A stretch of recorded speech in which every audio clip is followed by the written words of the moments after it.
Labour has an ambition to pay off university students' historic debt as well as abolishing tuition fees, according to its shadow chancellor. Appearing on the Andrew Marr Show, John McDonnell denied that Labour had watered down a pre-election pledge to deal with graduate debt. He said, "We're going to try to. It is a real ambition of ours. I don't want to promise something we can't deliver." Labour promised in its manifesto to scrap university tuition fees.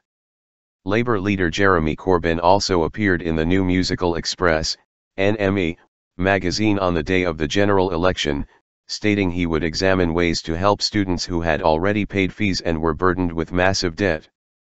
He said, "At the time, I don't see why those that had the historical misfortune to be at university during the £9,000 period should be burdened excessively, compared to those that went before or those that come after. I will deal with it."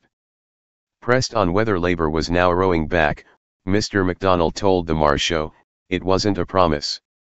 What Jeremy said was we're going to try and tackle this issue. One of the reasons we've got to tackle it is because the system itself is collapsing."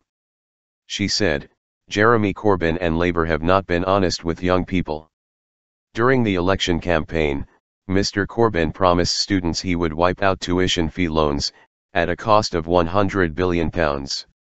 Now his chief lieutenants have U-turned on this commitment and young people will see it as a betrayal. Falling apart. The shadow chancellor said Labour was committed to its manifesto promise to reintroduce maintenance grants for university students, adding, "We will abolish university tuition fees." The cost of abolishing tuition fees has been calculated at £9.5 billion.